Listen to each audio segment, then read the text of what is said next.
Amém? Glórias a Deus. Revelação forte essa que o Senhor nos entregou. A humildade precede a honra, o orgulho precede a queda.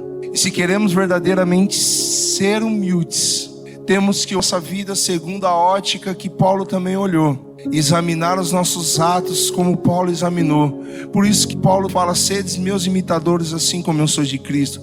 Não que Paulo era alguma coisa, mas porque Cristo era tudo e ele sabia disso.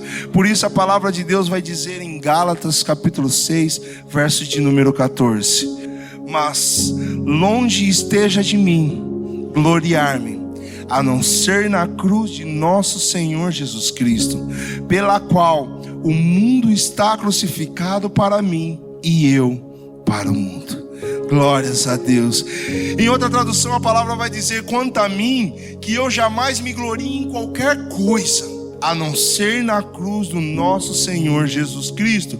Por causa desta cruz, meu interesse neste mundo está crucificado, e o interesse do mundo em mim também morreu. Não tenho nada a ofertar para esse mundo, mas eu me gloriarei somente na cruz do nosso Senhor Jesus Cristo. Por meio da cruz, o mundo está morto para mim e eu estou morto para o mundo. Glórias a Deus. Essa tem que ser a nossa verdade nessa vida, nessa terra de viventes. Essa tem que ser a verdade. E vamos examinar esse versículo e vamos dividi-lo em 3 partes. Glórias a Deus. Em 3 partes, para nós entendermos a importância dessa revelação do Espírito Santo e como devemos nos portar para agir dessa maneira. Primeiro, em que o apóstolo não se gloriou. Segundo, em que o apóstolo se gloriou. E terceiro, junto à cruz de Cristo haverá sempre outras 2 cruzes. Glórias a Deus. Vamos lá, em que o apóstolo não se gloriou. Mas longe esteja de mim gloriar-me, ou, quanto a mim, eu jamais me gloriarei em qualquer coisa. Primeiro, o apóstolo ele não se gloriou no berço e na formação. Quando a igreja de Filipenses estava dando o ouvido a outros ministros que se julgavam ser alguma coisa para embasar um ensinamento e uma doutrina falsa que não era doutrina segundo a lei de Deus, o apóstolo ele foi obrigado a dar o Filipenses 3, 4 e 7. Olha só o que ele diz: ainda que também podia confiar na carne, se algum outro cuida que poderia confiar, ainda mais eu. Ele ainda que também podia, quer dizer, ele está falando que ele confia, mas ele podia confiar na carne, segundo as diretrizes daqueles que confiam na carne, que estavam ensinando acerca da circuncisão e de se ter um prosélito e não um discípulo. Olha o que ele fala: circuncidado ao 8º dia, da linhagem de Israel, da tribo de Benjamim, hebreu de hebreus, segundo a lei fui fariseu. Glórias a Deus. Aqui ele está mostrando a linhagem dele, porque Paulo não era qualquer um. A lei e as escrituras foi seguida rigidamente na vida de Paulo. Os pais dele eram hebreus de hebreus. Em outras palavras, ele seguia a tradição à risca. Paulo não era de qualquer linhagem, não. Ele era da linhagem de Israel e da tribo de Benjamim, uma tribo real. Tribo essa que Deus escolheu para o primeiro rei, Saul.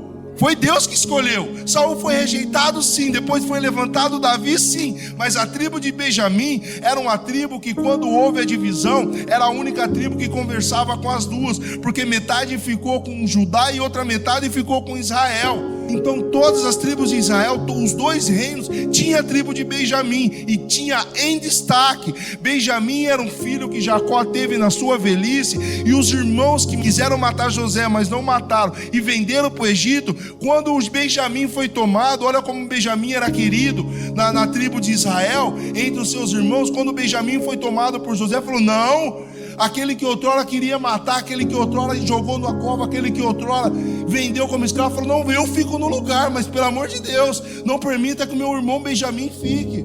Então não era qualquer tribo que Paulo era. E aí ele continua no versículo de número 6: segundo o zelo, perseguidor da igreja, segundo a justiça que há na lei, irrepreensível. irrepreensível, segundo a justiça que há na lei, irrepreensível. Em outras palavras, Paulo estava falando, pode me colocar do lado desses aí que está falando, que confia na carne, que está pregando a circuncisão, que a gente pode debater acerca da lei e vai ver que há falhas nele que não há em mim, ou não havia.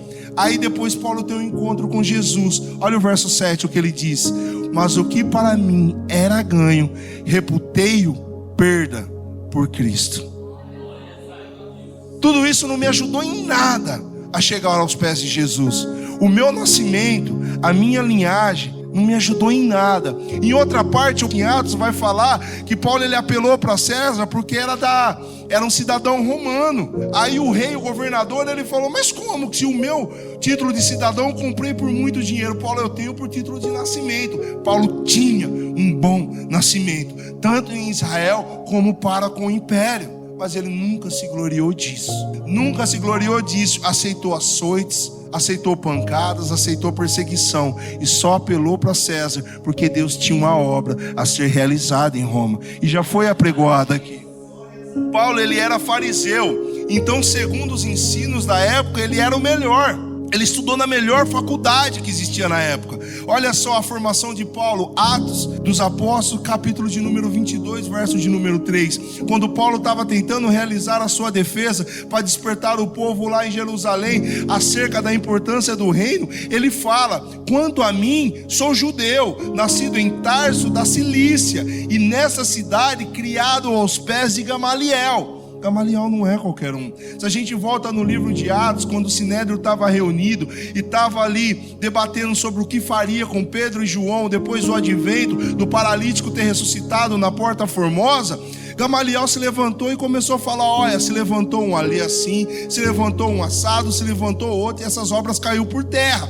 Agora, se esse povo aí que está se levantando, deixa, se não for de Deus, vai morrer por ele mesmo, vai implodir conforme vai crescer. Mas se for de Deus, cuidado, para que não hajamos combatendo contra Deus. E Gamaliel era um homem tão inteligente, uma escola tão renomada. Gamaliel tinha tal renome dentro do Sinédrio que Seva não tinha, porque todos acataram aquilo que Gamaliel falou. E foi nessa escola tão honrada, tão visada, lá que Paulo estudou aos pés de Gamaliel. Quer dizer, não foram outros professores da escola rabínica que ensinou Paulo, mas foi o próprio Gamaliel. Aí Paulo vai falar que perseguiu esse caminho segundo o zelo, mas nada disso Paulo se gloriou. Note, igreja, que quando foi necessário e a igreja falou: vamos apelar a Jerusalém, Paulo sabia que a revelação e o espírito que ele tinha é que dava graça e não um homem. Mas ele não foi orgulhoso, ele foi até Jerusalém e buscou carta dos apóstolos. Mesmo que ele seja apóstolo, ele não se gloriou no seu nascimento e não se gloriou na sua formação. Diante de Cristo e da verdade da revelação, é assim que devemos nos portar. Porque olha só a nossa igreja, olha a maravilha que Deus faz. Deus permite com que o gerente do banco esteja sentado a ouvir e o mendigo de pé a falar. Então nunca será o homem, mas sempre será Deus. Sempre será o Espírito Santo de Deus. E se Deus quiser fazer o avesso também, como ele usou Paulo poderosamente. Mas se nós acharmos que temos alguma coisa a dar para Deus, senão a nossa alma por inteiro, caímos no fracasso. Já somos orgulhosos e não humildes. Glórias a Deus. Paulo, ele não se orgulhou do seu nascimento e da sua formação, do seu berço e da sua formação. E assim devemos ser nós. Independente daquilo que estudamos para os exercícios seculares, para Deus nada disso importa. Se Deus não quiser usar, Ele não vai usar e está tudo bem. Nada importa de como nascemos, quem conhecemos ou os títulos que carregamos nessa terra de vivente. Porque Paulo, segundo o título, segundo o berço e segundo a formação, ele tinha todos os requisitos necessários para fazer parte do Sinédrio. E tinha obras necessárias para fazer parte do Sinédrio. E o Sinédrio, trazendo para os nossos dias, é o mesmo com que o Senado e o Supremo Tribunal Federal junto, os dois unidos num único colégio, num único colegiado. Eles faziam a lei, porque a tradição deles valia mais do que a palavra de Deus. A tradição do Sinédrio valia mais que a palavra de Deus. Então eles deturbavam a lei de Deus segundo o seu querer e decretava quem vivia ou quem morria. Foi por pressão do Sinédrio que Pilatos cedeu a crucificação do nosso Senhor Jesus Cristo. Glórias a Deus. Então Paulo, ele tinha todos os requisitos necessários, mas o que aquilo era ganho. Ele levou a vida toda almejando esse título, trabalhando em prol de ser um dos príncipes do seu povo. Quando ele encontrou a Cristo, tudo isso foi perca. Ainda tem um versículo mais abaixo de Filipenses que ele fala: tudo isso era esterco. E o esterco serve para que possa nutrir a semente e a planta venha a crescer. Então ninguém liga para o esterco depois que a planta cresce. Todo mundo vai olhar querendo fruto. E o fruto, quem dá o crescimento é somente o Senhor Jesus Cristo. Glórias a Deus. Então Paulo, ele não se orgulhou. E não devemos nos orgulhar daquilo que tínhamos ou éramos antes de conhecer ao Senhor Jesus. Amém, igreja? Nascimento, formação, tudo isso não importa. Se Deus não quiser usar, não usa. O que nós precisamos é do Espírito Santo de Deus. O que nós precisamos é da cruz de Cristo. Aí vem a segunda parte, que Paulo também não se gloriou. Aqui já foi a Coríntios, não foi a igreja de Filipenses, mas a igreja de Coríntios, que caiu no mesmo engano. Note que para Bereia, Paulo não precisou escrever nada disso, porque era um povo ávido que examinava as Escrituras. Mas em Coríntios, ele foi necessário também a mostrar aquilo que ele era ou aquilo que ele fez, mas ele não se orgulhou no quê? Nos trabalhos em prol ao reino e nem na revelação que recebera. Nunca fui eu, mas sempre foi Deus. Sempre foi Deus.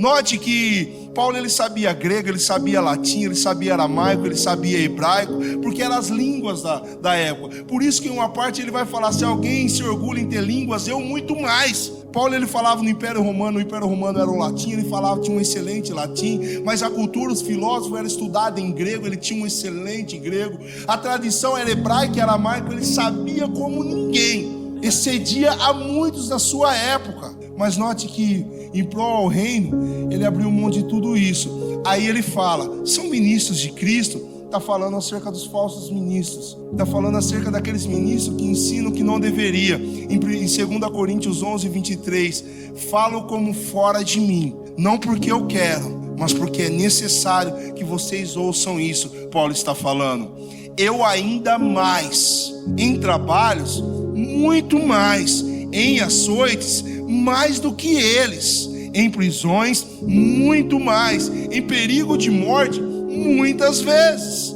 Recebi dos judeus 5 quarentenas de açoites menos 1, 5 vezes 39. 3 vezes fui açoitado com varas.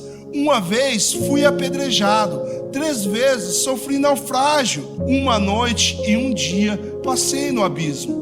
Em viagens, muitas vezes, em perigos de rios, em perigos de salteadores, em perigo dos da minha nação, em perigo dos gentios, em perigos na cidade, em perigos no deserto, em perigos no mar, em perigos entre os falsos irmãos, em trabalhos e fadigas, em vigílias, muitas vezes, em fome e sede, e em jejum, muitas vezes, em frio e nudez. Além das coisas exteriores, me oprime cada dia o cuidado de todas as igrejas. Glórias a Deus. E em nenhum momento Paulo, ele fala ou usa esse título de que ele foi o que mais correu, ele foi o que cumpriu o ID. A gente olha, eu lembro que uma vez quando eu li o livro de Atos, eu vi a perseguição que houve em Jerusalém, e o povo se espalhou, o reino cresceu, e na época eu ainda estava meio dividido, eu ainda era um barro que Deus estava formando. Olha só o pensamento que passou. Jesus Cristo falou: depois que foi enchido de poder, ide pregar o evangelho em toda a Judéia, Samaria, aos confins da terra. Mas o povo, depois de Pentecostes, foi cheio de poder, e não foram não, ficaram em Jerusalém, começaram aí na perseguição. Então muitos ali, Paulo, os apóstolos, eles ficaram lá em Jerusalém. Mas Paulo, ele corria o mundo, a ponto de que eu quero ir lá. O Espírito Santo: não vai, eu vou, não vai, eu vou. Eu não vou porque eu obedeço o Senhor, mas eu quero ir. E Paulo escrevia isso nas cartas. Eu estou trazendo aqui, estou parafraseando, porque Paulo escrevia nas cartas: o Espírito Santo me reteve, meu desejo era ir, mas o Espírito Santo não me deixou. Esse era o desejo de Paulo. Foi necessário pedir, o povo da igreja falou: vai até Jerusalém, busque consulta com os antigos apóstolos. Paulo foi. Glória, ele já tinha a revelação da parte de Deus, ele já tinha a verdade da parte de Deus, mas com toda a humildade foi, porque sabia que o mesmo Espírito que operava aqui, operava lá, e foi buscar a revelação. Nunca a palavra dele foi a última, sempre a palavra do Espírito Santo de Deus foi a última, sempre a palavra de Deus. Então Paulo, ele não se orgulhava. E quantos não se orgulham do seu trabalho? Eu já canto. Isso é uma forma de orgulho. Eu não vou pregar, não. Eu não vou cumprir o ID. Eu já faço aquilo na igreja. Eu já faço isso na igreja. E Deus está querendo que o talento se multiplique. Deus está querendo que o talento se multiplique. Deus está querendo que o talento se multiplique. E fica estacionado, já orgulhoso, se orgulhando daquilo que faz, achando que aquilo é muito, quando não é nada. A gente tem que olhar para aquilo que nós somos, daquilo que nós fazemos, ainda que seja em prol do reino, como nada, e aquilo que Cristo fez por nós, como nosso tudo. Porque se olharmos sobre essa ótica, a humildade vai estar no nosso coração, e vamos frutificar, um para 30, um para 60 e um para 100, como Deus quiser. Glórias a Deus. Por isso que Paulo fala que além dessas coisas exteriores, além de tudo isso que sofreu, açoite, apedrejamento, perseguição, naufrágio, prisões, ele todos os dias se oprimia pelo cuidado das igrejas. Mesmo que as igrejas não respondiam, Coríntios desprezou ele. Por isso que Paulo falou: vocês me desprezam, falam que a escrita é forte, mas a presença é fraca. Eu irei ter com vocês, mas como querem que eu irei? Filipenses deixaram a igreja de Filipos, deixou aquilo que Paulo pregou e começou a seguir, querendo ser prosélito. Tessalônica já estava achando que Cristo ia voltar, estava deixando de trabalhar. Então os ensinamentos de Paulo estavam sendo, mas ele, em todo o tempo, ele tinha esse cuidado. Trabalhava, ainda que não aprendeu de primeira, vamos de segunda, ainda que não foi de segunda, vamos de terceira. Vamos insistir, a primeira viagem foi, glória a Deus, a segunda, vamos insistir, porque os cuidados de todas as igrejas me oprimem. Ele fala, me oprime, me aperta. Eu não consigo estar em paz se os meus irmãos não estiverem em paz. E como tem sido a nossa postura? O nosso irmão está caído e nós estamos em paz, ainda que Deus esteja nos segurando e não nos permita ir ter com a pessoa lá, estamos dobrando o joelho e entrando na peleja com ele? Ainda que estejamos longe, mas estamos orando e sendo oprimido, apertado por todas as igrejas. Aqui não estou falando de prédio físico, mas de alma, que cada alma aqui é uma igreja do Senhor. Glórias a Deus. Mas hoje em dia não é isso que estamos vendo, igreja. Não é isso que estamos vendo. Estamos vendo os homens brigando para ver quem é o maior pregador do Brasil. Estamos vendo homens e mulheres brigando para ver quem recebe o maior cachê. Estamos vendo os homens e mulheres tristes porque a agenda foi cancelada, porque estava numa festa que não podia. É isso que estamos vendo hoje em dia. E nós estamos nos gloriando porque ouvimos a verdade de um homem, a verdade de um governante, a verdade de alguém, ou estamos nos gloriando da cruz de Cristo? Porque a cruz de Cristo é motivo de se gloriar. Cristo morreu por mim. Sabe qual é a minha importância? Sabe qual é a sua importância? Um Deus desceu nessa terra, se fez homem na condição de servo e subiu à cruz para alcançar a tua alma. Eis a importância e o valor da nossa alma. Em mim mesmo, na minha formação, no meu berço, o que meu pai foi, o que meus antepassados foram, o que meus professores puderam me ensinar, nada comparado a tudo isso que Deus faz por mim. Hoje eu tenho saúde, eu tenho vida e posso trabalhar. E tudo aquilo que eu já fiz ou farei pelo reino, o que é em comparação àquilo que Jesus Cristo fez por nós? Nada. E se for alguma coisa, é um cisco. Não passa disso. Glórias a Deus. Então Paulo, ele não se gloriava nos seus trabalhos em prol do reino e nem nas revelações, porque como já foi falado, ele quando pediram para ir para Jerusalém, ele foi para Jerusalém. Mas olha a revelação que esse homem recebeu. 2 Coríntios 12, 3 e 4. Sei que o tal homem, se no corpo, se fora do corpo, não sei. Deus o sabe. Quer dizer, a revelação, a experiência que Paulo teve foi tão verdadeira que ele acha que talvez o corpo dele poderia não ser arrebatado, mas foi tão real que ele sentiu como se fosse o corpo dele mesmo que estivesse lá. Lá onde? Foi arrebatado ao paraíso e ouviu palavras inefáveis, infaláveis, que ao homem não é lícito falar. Olha que tipo de revelação. Olha o que Paulo viu e ouviu.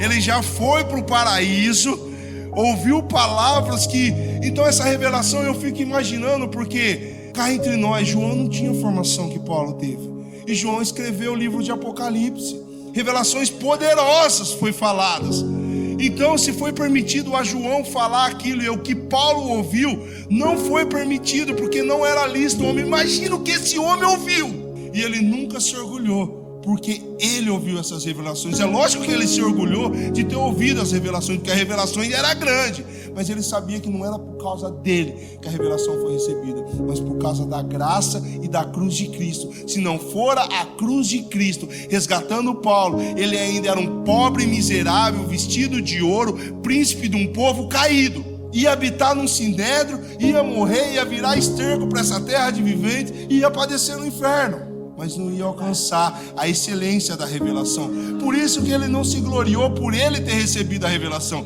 Ele se gloriou da revelação, mas não por ele ter recebido a revelação, porque era a revelação, era o azeite e nunca o vaso.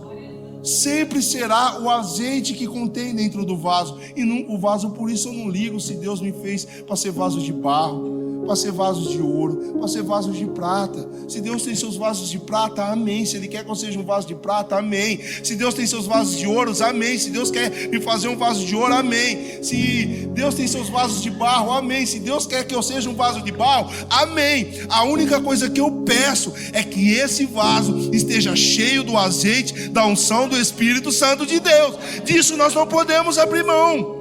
Não importa se o outro fala mais eloquente, se o outro toca melhor, se o outro ensina as crianças melhor, isso não vem ao caso. O importante é quando eu abrir a boca, o que vai sair do meu coração? É fonte que jorra águas vivas para a vida eterna? Ou é água amarga? Se é água amarga, Deus derrama a vara de Mara, porque certa feita o povo vagava no deserto e achou um poço que as águas eram amargas, foi tirado o vara e jogado em cima dessa água, e a água amarga virou doce. Então, se eu preciso da repreensão, do açoite, do castigo do Senhor, amém, derrama a vara sobre mim, para que essa água amarga vire doce. Faça como o Senhor fez no deserto, mas não permita com que o vaso seja vazio de azeite. Amém, igreja? Aí no versículo 11 de 2 Coríntios, o apóstolo vai falar: fui necio em gloriar-me, vós me constrangestes. Então Paulo só falou de tudo isso porque foi constrangido, porque foi necessário. Mas ele reconhece: fui nécio, fui louco. Se por um momento pareceu que eu estava me gloriando, fui louco, porque a única coisa que eu devo me gloriar é na cruz de Cristo. Aí vem o segundo ponto, em que o apóstolo se gloriou: mas eu me gloriarei somente na cruz do nosso Senhor Jesus Cristo. A cruz, igreja, a cruz é a maior expressão de amor que o mundo viu ou verá. Não existe nada comparado à cruz, nada, e nunca existirá. Olha só, para a gente ter uma noção do que a cruz representa. Filipenses 2, 6-8. Sendo em forma de Deus, Jesus Cristo, em forma de Deus, Ele era Deus, o Verbo era Deus. Não teve por usurpação ser igual a Deus, se esvaziou-se a si mesmo, tomando a forma de servo, fazendo-se semelhante aos homens, e achado na forma de homem, humilhou-se a si mesmo, sendo obediente até a morte, e morte de cruz. A cruz, ela é tão terrível, mas tão terrível, que era um castigo que não era permitido ser usado para um cidadão romano. Roma, que se orgulhava de castigar as suas guerras, de ser um povo aguerrido, que massacrava e judiava, que levava seus prisioneiros como espetáculo para ser devorado por feras dentro do Coliseu. A cruz, ela é tão terrível que tudo isso poderia acontecer. Poderia queimar como tocha viva, poderia ser jogado aos leões para ser devorado, poderia ser afogado, frito no óleo, cortado ao meio. Tudo isso poderia acontecer com o cidadão romano, porque nada disso é comparado com o terrível cruz, com o espetáculo horrendo que é a cruz. Não, um cidadão romano não podia ser crucificado. Não podia ser crucificado. Isso é para nós entendermos o quão sério é a cruz. O quão sério é a cruz. O quão sério é a cruz. Glórias a Deus. Então, igreja, ele tinha a natureza de Deus, mas não tentou ficar igual a Deus. Pelo contrário, ele abriu mão de tudo o que era seu e tomou a natureza de servo, tornando-se igual aos seres humanos e vivendo a vida comum de um ser humano. Ele foi humilde e obedeceu a Deus até a morte, e morte de cruz. Nosso Senhor Jesus Cristo, igreja, para subir a cruz, ele teve que descer do seu trono de glória. Lá ele estava com o Pai, com o Espírito Santo desde a eternidade, mas ele escolheu descer do trono de glória para subir a cruz em favor de mim e de você. Abdicou de uma divinal majestade para assumir a forma de servo, obediente a pai, obediente à mãe, obediente a Deus, obediente à lei. Trocou a coroa de honra por uma coroa de espinhos. E note que espinho é o sinal da maldição, que Deus amaldiçoou o homem. Espinho nascerá na terra. Então a coroa de espinho é o símbolo da nossa maldição, e ele tinha coroa de honra para vestir uma coroa de maldição. Ele deixou, a igreja, o louvor e a adoração de anjos, querubins, serafins, para sofrer escárnio, ser cuspido, escarrado, sofrer açoites, pauladas, e até mesmo aqueles que ele curou, aqueles que ele libertou, aqueles que ele ensinou, abandonaram nesse momento. E quando, como a gravidade, ele atraiu para si todos os nossos pecados, nesse instante, igreja, a comunhão santa e eterna entre o Pai e o Filho foi rompida. Por isso que ele clamou: meu Deus, por que me desamparaste? Deus é santo e é justo. Na sua santidade Deus não tolera pecado. E Cristo estava atraindo para si todos os pecados. Quando Cristo expirou seu último fôlego, aleluias, o véu se rasgou de alto a baixo. O véu se rasgou de alto a baixo. Marcos capítulo 15 vai nos relatar isso. E Jesus, dando um grande brado, expirou, e o véu do templo se rasgou em dois, de alto a baixo. Olha o que a cruz representa. O sacrifício fora aceito. O sacrifício fora aceito. A cruz, ela nos fala da justiça e da misericórdia de Deus. Quem peca morre. O salário do pecado é a morte, não há jeito. Tinha que haver uma morte. E Deus, sendo Deus, ele escolheu morrer em nosso lugar.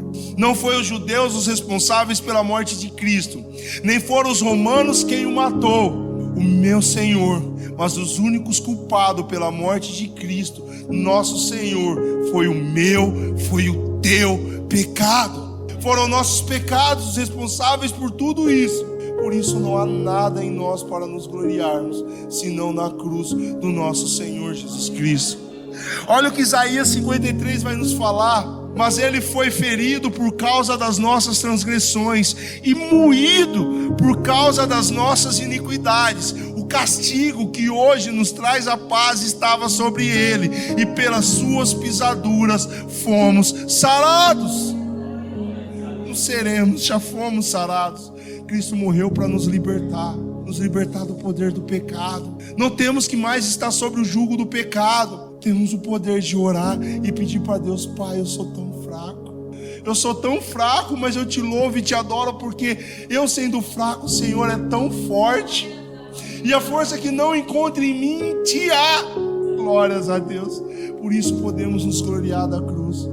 Colossenses 2, 13 e 14, a palavra vai dizer: e quando vós estavais mortos nos pecados, estávamos mortos, não tínhamos nada a oferecer a Cristo, mas estávamos mortos, envoltos ao pecado, e na incircuncisão da nossa carne, olha o que ele fez: vos vivificou juntamente com ele, perdoando-vos todas as ofensas, havendo riscado a cédula que era contra nós nas suas ordenanças, a qual de alguma maneira nos era contrária, e a tirou do meio de nós, cravando-a na cruz. Quando eu olho para a cruz hoje, a cruz está vazia do meu Senhor, porque o lenço está dobrado. Ele voltará, mas sabe o que está lá pregado na cruz? A cédula que nos era contrária. A cédula que nos era contrária está lá, Por isso hoje não somos mais servos do pecado. O poder do inferno não tem mais poder e autoridade sobre nós. Cadeias e correntes têm que cair por terra, porque a cédula que nos era contrária está gravada na cruz. Aleluia. E quando entendemos essa verdade, que não há nada em nós para nos gloriar, que a única coisa que devemos nos gloriar nessa terra de viventes é na cruz do nosso Senhor Jesus Cristo, aí há outras duas cruzes ao lado, pela qual o mundo está crucificado para mim e eu para o mundo. Gálatas 2:20, olha o que o apóstolo ele vai falar: já estou crucificado com Cristo e vivo, não mais eu, mas Cristo vive em mim. E a vida que agora vivo na carne, vivo-a pela fé do Filho de Deus, o qual me amou. Ele nos amou, igreja, e se entregou a si mesmo por mim. A pergunta que devo fazer é: se Deus que é Deus desceu até a cruz por amor a mim, como eu, que sou erva, pó, fumaça, um verme e não homem, não subirei à cruz? Como não? Como não? A cruz nos constrange. A cruz, quando olhamos para a cruz de Cristo, ela nos constrange a nós também subirmos a cruz. Por isso que a cruz é um sinal de derrota para Satanás, porque é o amor e a verdade que ele nunca alcançará. Por isso que para o mundo a mensagem da cruz é loucura, porque é uma expressão de amor perfeito e não de paixão louca, impulsão que há no mundo, mas um amor plantado, regado, crescido desde a eternidade. É um plano perfeito de Deus, é a expressão da justiça, porque a justiça de Deus, ela é verdadeira, mas é uma expressão da misericórdia de Deus. Então não é mais os meus pecados que Deus vê, não é aquilo que eu fazia outrora que Deus vê, mas o sangue de Cristo que me cobre e me resgata. Glórias a Deus. Por isso em 2 Coríntios, capítulo de número 5, verso de número 14 e 15, a palavra de Deus vai dizer: porque o amor de Cristo nos constrange, julgando nós assim, que se um morreu por todos, logo todos morreram. E ele morreu por todos, para que os que vivem não vivam mais para si, mas para aquele que por eles morreu e ressuscitou. Então tem que haver duas outras cruzes ao lado da cruz de Cristo. Uma é a minha, na qual eu estou morto para o mundo. A outra é o mundo, que está morto para mim. Não pode mais haver colírios, não pode mais haver brilhos nesse mundo para mim, não pode mais haver coloridos do mundo para mim. Mas quando eu olhar para o mundo, eu tenho que ver um ladrão, blasfemador, que não ama o meu Senhor, que está ali. Se tu é mesmo Deus, se levanta daí agora que eu quero ver. E nesse eu falar: nem agora tu se arrepende, porque nós merecemos o nosso castigo, mas esse nada fez. E quanto a mim, eu tenho que virar para Deus e falar: Senhor, lembra-te de mim quando entrares no teu paraíso. Ao lado da cruz de Cristo sempre haverá outras duas cruzes. E aí eu pergunto: a cruz que está destinada a você está vazia?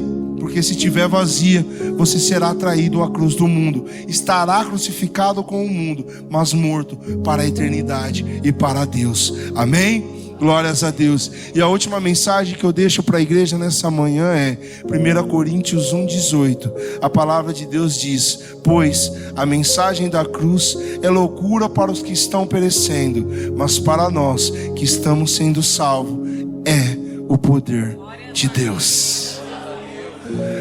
Novamente, a mensagem da cruz é loucura para os que estão perecendo, mas para nós que estamos sendo salvos é o poder de Deus.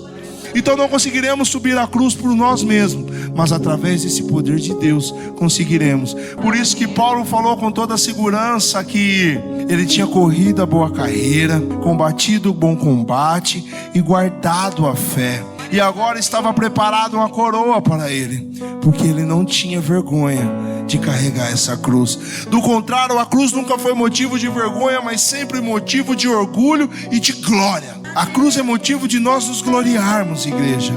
Eu vou dar um breve testemunho para os irmãos. Eu confesso que eu estava conversando no meu serviço acerca de como o mundo andava, e no momento de suspiro eu falei: Jesus Cristo tem que voltar logo e acabar com esse mundo de uma vez. Não vejo a hora de eu ir para o céu.